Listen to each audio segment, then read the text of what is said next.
Discuss ചെയ്യാൻ പോകുന്നത് ബയോകെമിസ്ട്രിയിലെ തന്നെ വളരെ ഇമ്പോർട്ടന്റ് ആയിട്ടുള്ള ഒരു ടോപ്പിക്കാണ് cells. Cell and cell organelles ആണ് ഈ ഒരു ക്ലാസ്സിലൂടെ നമ്മൾ ഡിസ്കസ് ചെയ്യാൻ പോകുന്നത്. ഫസ്റ്റ് നമുക്ക് സെല്ലിന്റെ കുറച്ച് ഇമ്പോർട്ടന്റ് ആയിട്ടുള്ള കാര്യങ്ങൾ, അതിന്റെ കുറച്ച് ഇൻട്രൊഡക്ഷനും കാര്യങ്ങളൊക്കെ ഒന്ന് നോക്കാം. Just listen. Cell contain various organized structure collectively called as organelles. സെല്ലില് ഒരുപാട് ഓർഗനൈസ്ഡ് സ്ട്രക്ചേഴ്സ് ഉണ്ട്. ആ സ്ട്രക്ചേഴ്സിനെ കളക്റ്റീവ്ലി പറയുന്നതാണ് എന്ത്? Cell organelles. Cell containing a cell membrane. When the cell membrane is disrupted, the organized particles inside the cells are homogenized. സെല്ലിന്റെ ഉള്ളിലുള്ള cell ഓർഗനൽസിനെ എല്ലാം protect ചെയ്ത് വെക്കുന്നത് അല്ലെങ്കിൽ അതിനെ ഒന്ന് കവർ ചെയ്ത് വെക്കുന്നത് സെൽ മെംബ്രെയിൻ ആണ്. ഈ സെൽ മെംബ്രെയിൻ ഡിസ്ട്രപ്റ്റ് ചെയ്ത് പോവുകയാണെങ്കിൽ അതിനുള്ളിലുള്ള സെൽ ഓർഗനൽസ് എല്ലാം ഹോമോജനൈസ്ഡ് ആയി പോകും. ദേ കുഡ് ബി ഇനി ഹോമോജനൈസ്ഡ് ഇങ്ങനെ ഒരു കണ്ടീഷൻ വരികയാണെങ്കിൽ അങ്ങനെയുള്ള സെൽ ഓർഗനൽസിനെ സെപ്പറേറ്റ് ചെയ്യാൻ വേണ്ടിയിട്ട് ഒരു മെത്തേഡ് കണ്ടുപിടിച്ചിട്ടുണ്ട്. അത് കണ്ടുപിടിച്ച സയന്റിസ്റ്റ് ആണ് ആൽബർട്ട് ക്ലൗഡിൽ. Okay, third point നോക്കാം. They could then be separated by applying differential centrifugal force. അങ്ങനെ ഹോമോജനൈസ്ഡ് ആയി പോയിട്ടുള്ള സെൽ ഓർഗനൽസിനെ സെപ്പറേറ്റ് ചെയ്യുന്നത് ഡിഫറെന്റ് സെൻട്രിഫ്യൂഗൽ ഫോഴ്സ് കൊടുത്തുകൊണ്ടാണ്. Albert Claude got Nobel prize in 1974 for fractionating subcellular organelles. ഈ സബ്സെല്ലുലാർ ഓർഗനൽസിനെ, സെല്ലിനുള്ളിലുള്ള സബ്സെല്ലുലാർ ഓർഗനൽസിനെ ഫ്രാക്ഷനേറ്റ് ചെയ്യുന്നത് ഡിസ്കവർ ചെയ്തത് ആൽബർട്ട് ക്ലൗഡ് എന്ന് പറയുന്ന സയന്റിസ്റ്റ് ആണ്. അദ്ദേഹത്തിന് 1974 ഈ ഒരു കണ്ടുപിടുത്തത്തിന് നോബൽ പ്രൈസ് അവാർഡ് ചെയ്യപ്പെട്ടിട്ടുണ്ട്. ഓക്കെ, ഇങ്ങനെ സെൻട്രിഫ്യൂഗൽ ഫോഴ്സ് യൂസ് ചെയ്തുകൊണ്ട് നമുക്ക് സെൽ ഓർഗനൽസിനെ സെപ്പറേറ്റ് ചെയ്യാമെന്ന് പറഞ്ഞു. അങ്ങനെ സെപ്പറേറ്റ് ചെയ്യുന്ന സെപ്പറേറ്റ് ചെയ്യുന്ന ഓർഗനൽസിനെ ഡിറ്റക്ട് ചെയ്യാൻ വേണ്ടി യൂസ് ചെയ്യുന്ന സെർട്ടൈൻ എൻസൈം ഉണ്ട്. ആ എൻസൈമിനെയാണ് എന്ത് പറയുന്നത്? Marker enzymes. ഓക്കെ, നെക്സ്റ്റ് എന്താണ് മാർക്കർ എൻസൈംസ് എന്ന് നോക്കാം. Okay, marker enzyme. Some enzymes are present in certain organelles. Only such specific enzymes are called as marker enzyme.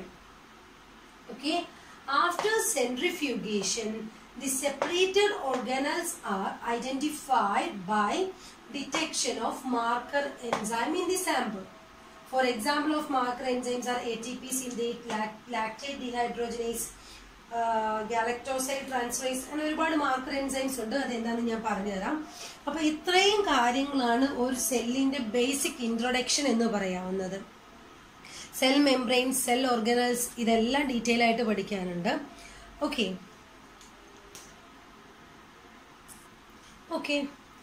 Next പറയാൻ പോകുന്നത്, നമ്മൾ ഡിസ്കസ് ചെയ്യാൻ പോകുന്നത് സബ്സെല്ലുലാർ ഓർഗനൽസ് ആണ്.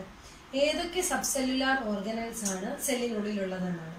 First one, nucleus, mitochondria, lysosome, Golgi complex, microsomes, cytoplasm. ER means endoplasmic reticulum, plasma membrane and peroxisome. ഇത്രയുമാണ് വളരെ important ആയിട്ട് വരുന്ന സബ് സെല്ലുലാർ ഓർഗനൽസ്, സെല്ലിനുള്ളിൽ വരുന്ന സബ് സെല്ലുലാർ ഓർഗനൽസ്. അതേപോലെ നേരത്തെ ഞാൻ പറഞ്ഞിരുന്നു മാർക്കർ എൻസൈംസിനെ കുറിച്ച്. മാർക്കർ എൻസൈം ആണ് ഈ സബ് സെല്ലുലാർ ഓർഗനൽ സെപ്പറേഷനിൽ അതിനെ ഡിറ്റക്ട് ചെയ്യാൻ വേണ്ടി നമ്മളെ ഹെൽപ്പ് ചെയ്യുന്നത്. Certain examples of marker enzymes ആയി return here. Inner membrane ATP synthase, catepsin, galactosyl transferase,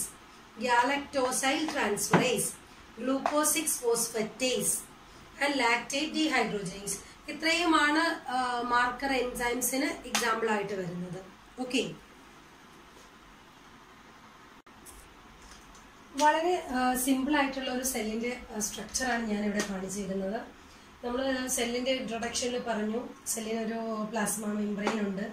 അതിനുള്ളിൽ കുറേ സബ്സെല്ലുലാർ ഓർഗനൽസ് ഉണ്ട്. ഈ സബ്സെല്ലുലാർ ഓർഗനൽസിനെ എല്ലാം പ്രൊട്ടക്ട് ചെയ്തേക്കുന്നത് ഈ ഒരു പ്ലാസ്മ മെംബ്രെയിൻ അല്ലെങ്കിൽ സെൽ മെംബ്രെയിൻ ആണ്. ഓക്കെ, ഇത്രയും കാര്യങ്ങൾ നമ്മൾ ഇൻട്രൊഡക്ഷനിൽ പറഞ്ഞിരുന്നു. അപ്പോൾ വളരെ സിമ്പിളായിട്ട് ഇമ്പോർട്ടൻ്റ് ആയിട്ടുള്ള സെൽ ഓർഗനൽസ് പ്രസന്റ് ചെയ്യുന്ന ഒരു പിക്ചറാണിത്. This is the centre portion, nucleus, nucleolus, another is chromatin, and it has mitochondria, vacuoles, microtubules, endoplasmic reticulum, lysosome, and Golgi body. Okay, nucleus. Nucleus is the most prominent organelle in a cell. Nucleus is usually a double membrane structure. It containing an outer membrane and inner membrane. It will explain details on later. And next is mitochondria. Mitochondria is the powerhouse of the cell. Okay. A lysosome is the suicidal bag. Okay, ഓരോ cell organelles നമുക്ക് detail ആയിട്ട് explain ചെയ്യാനുണ്ട്. അപ്പോൾ ഈ ഒരു structure മനസ്സിലാക്കി വെക്കുക. And then ഓരോ സെൽ ഓർഗനൽസ് ആയിട്ട് നമുക്ക് ഡീറ്റെയിൽ ആയിട്ട് എക്സ്പ്ലെയിൻ ചെയ്തു പോകാം. ഓക്കെ ഓക്കെ നെക്സ്റ്റ് ഓരോ സബ്സെല്ലുലാർ ഓർഗനൽസ് ആയിട്ട് ഡിസ്കസ് ചെയ്തു പോകാം. The first subcellular organelles is nucleus. Nucleus is the most prominent organelle of the cell.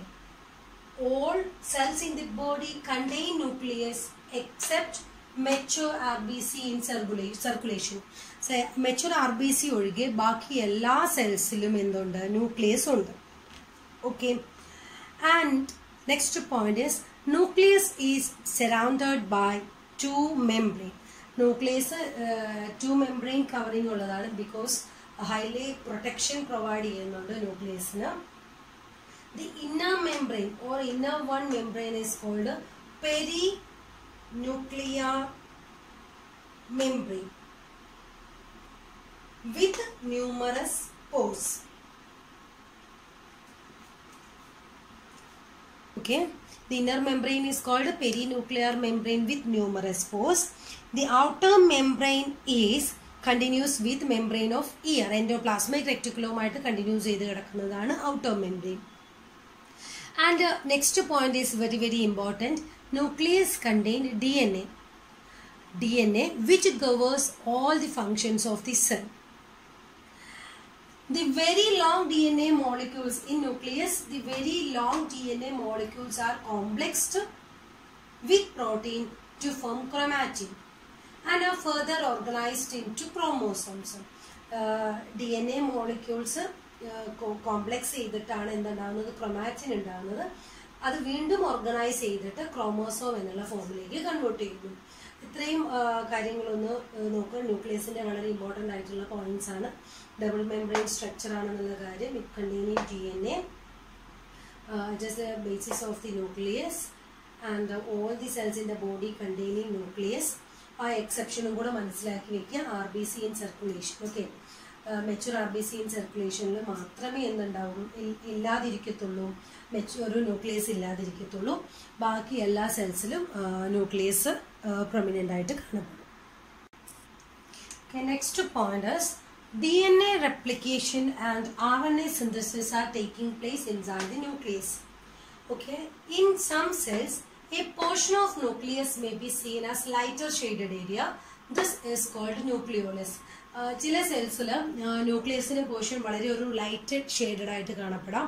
അതിനെയാണ് ന്യൂക്ലിയോലസ് എന്ന് പറയുന്നത്. This is the area for RNA synthesis and ribosome synthesis. ഈ nucleolus ഏരിയയിലാണ് RNA സിന്തസിസും റൈബോസോം സിന്തസിസും ടേക്ക് പ്ലേസ് ചെയ്യുന്നത്. അപ്പോൾ ഇത്രയും കാര്യങ്ങളാണ് ന്യൂക്ലിയസിൽ പഠിക്കാനുള്ളത്.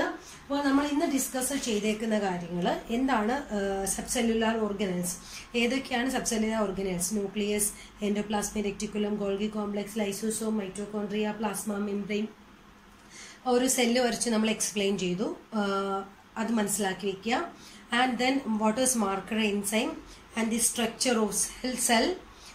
ഇത്രയും കാര്യങ്ങൾ. And then nucleus. ഇത്രയും കാര്യങ്ങളാണ് ഇന്ന് ഡിസ്കസ് ചെയ്തത്. Okay.